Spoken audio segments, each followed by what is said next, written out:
En la actualidad, los profesores se enfrentan a nuevos problemas y retos dentro del aula con los alumnos, como la conducta, las barreras de aprendizaje, así también sus tareas y obligaciones se han transformado y deben de cumplirse de acuerdo a su función dentro de la institución y la sociedad.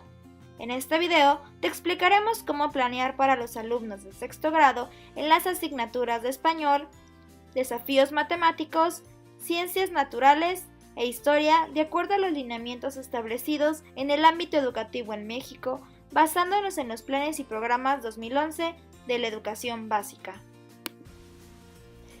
¿Qué es planeación?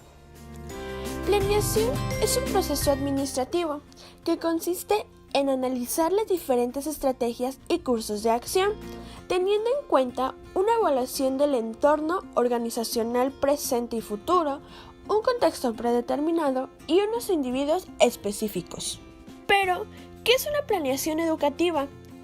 Esta se encarga de especificar los fines, objetivos y metas de la educación.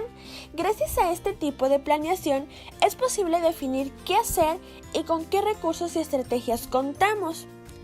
La planeación educativa implica la interacción de diversas dimensiones. Por ejemplo, desde el aspecto social hay que tener en cuenta que la escuela forma parte de una sociedad y que como tal los cambios que experimente la trascenderán. De acuerdo a la dimensión técnica, la planeación educativa debe considerar el uso de la tecnología en la pedagogía, mientras que en cuanto a su dimensión política, debe atender a los marcos normativos existentes. Por otra parte, la planeación educativa se desarrolla en una serie de pasos. La primera etapa es el diagnóstico, donde se vinculan las necesidades educativas, las condiciones del aprendizaje y los factores externos que afectan el proceso, porque no podemos crear una planeación sin conocer nuestro contexto y a nuestros individuos.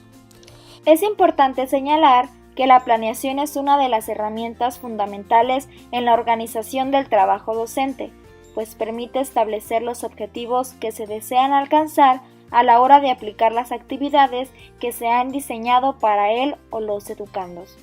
El resultado de una buena planeación es un desarrollo integral y una eficaz difusión de los aprendizajes funcionales para que cada niño pueda enfrentarse a su vida futura. ¿Qué elementos requiero para mi planeación didáctica? Primer punto, identificará la asignatura que se impartirá y conocer el programa de estudios vigente, ya sea 2011 o aprendizajes claves.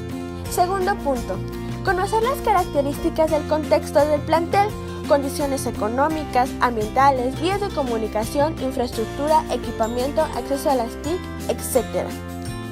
Tercer punto, características de los grupos de estudiantes que atenderá, estilos de aprendizaje, características de convivencia dentro del grupo, localidades de origen, condiciones socioeconómicas que prevalecen o todo lo que aquí te parezca importante para crear una buena planeación.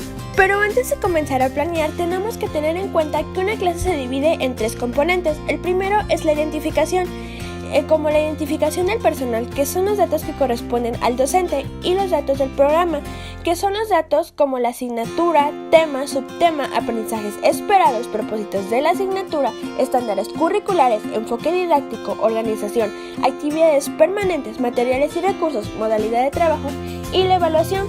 El segundo componente es el contenido, que lo podemos dividir en tres, que es en un inicio, en un desarrollo y en un cierre, dependiendo de la asignatura. El tercer componente son los indicadores, como las adecuaciones curriculares, que estas son opcionales, ya que las puedes tener o no, y estos consisten en explicar si tuviste modificaciones de algún tema según esté establecido en el programa. Los recursos didácticos, que son un listado de recursos utilizados durante la clase, y las observaciones, que son el área para especificar alguna situación que altera el plan original. Especificaciones. Asignatura de español. Su enfoque didáctico está basado en prácticas sociales del lenguaje.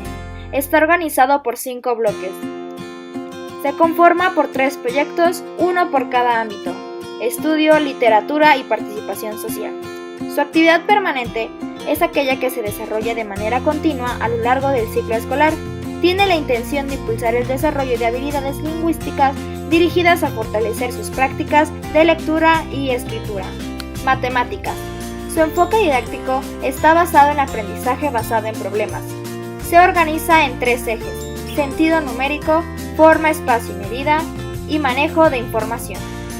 Sus momentos al planear son problematización, ejecución y teorización, ciencias naturales. Su enfoque didáctico está basado en la formación científica. Se organiza por 5 ámbitos. Asignatura de historia. Su enfoque didáctico está basado en el pensamiento histórico. Se organiza por 4 ámbitos y algunas de sus especificaciones son generar en el alumno la comprensión del tiempo histórico, secuencia, cambio, multicausalidad y habilidades digitales. Es muy importante que para nuestras planeaciones contemplemos los 12 principios pedagógicos. El primero de ellos es centrar la atención en los estudiantes y sus procesos de aprendizaje. El segundo es planificar para potenciar el aprendizaje. El tercero es generar ambientes de aprendizaje. El cuarto es trabajar en colaboración para construir el aprendizaje. El quinto es poner énfasis en el desarrollo de competencias, en el logro de estándares y aprendizajes esperados. El sexto es usar material educativo para usar en las aulas. El séptimo es evaluar para aprender. El octavo es favorecer la inclusión para atender la diversidad. El noveno es incorporar temas de relevancia social. El décimo, renovar el pacto entre el estudiante, docente, familia y escuela.